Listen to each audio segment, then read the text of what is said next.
basketball coaches and players.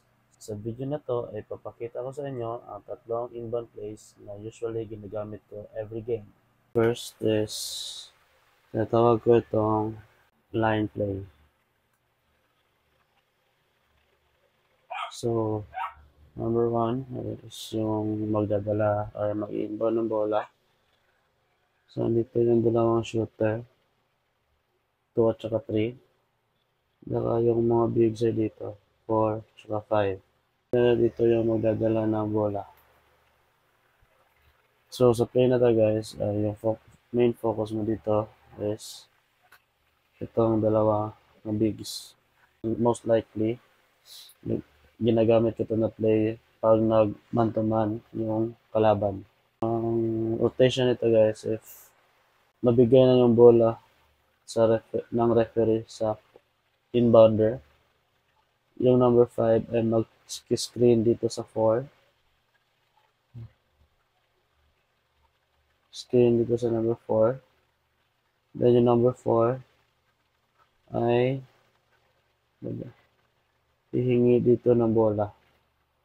So magiging dito na yung number 4, tsaka dito na yung number 5. Then after mag-screen dito sa number 5, magsisilang siya. Then number 4 dito. Kasi pag hindi nabigyan yung bola, pag hindi libre yung number 4, pagkatapos mag-screen number 5, pwede siya mag-seal para malibre siya. So, dalawa yung option. Dito sa number 5, tsaka sa number 4. Ito yung isang inbound play na ginagamit ko usually every game. Another play na pwede kong ituro sa inyo is ito. Single file ang tawag ko minsan dito. So, yung lalabas is point guard pa din. Then, dito yung number 3. Hindi pala. Number 4 dito. Number 5. So, may pangatlo is yung shooter. Then, number 3. So, either ways, pwede mag-interchange lahat if shooter naman lahat. So, ang first na gagawin, if nabigay na yung bola dito sa point guard, number 4, pop out dito sa corner, short corner. Then number 5 is mag-screen. Okay? So, magiging ganito na siya. 4, saka 5. So, yung number 2, rekta na dito para mag-receive sa bola. So, pasa sa number 2. So, libre yan. Number 2, shoot. So, yung maglalabas ng bola is number 2, which is yung shooter. Then, number 5 dito. Number 1. Then, 4, 3.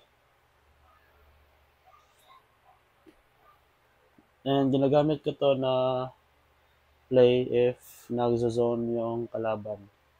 So, lagyan natin ng 5XS kasi magzo-zone yan. Okay? So, pag nabigyan na yung bola dito sa number 2, number 5, pop out. So, dito na yung number 5. Number 2, bigay yung bola sa number 5. Then once ang bola ay nasa number 5 na, number 1, makita dito. Then yung bola bigay sa number 1. So, pag nandito na yung bola, yung number 5, mag-screen dito.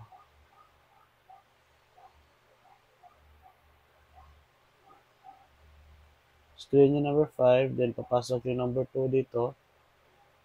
Then number 1, ibigay ulit yung bola dito sa number 2. Then, tira. Libreng-libre na yan guys. So yun guys, yun yung tatlong inbound play na pwede kong ituro sa inyo. simple plays lang yun at effective siya sa laro. So I hope meron kayong natutunan for today's video, and if hindi pa kayo nakapag-like, follow sa page na to, paki-like and follow na lang, and salamat sa panonood. Bye bye!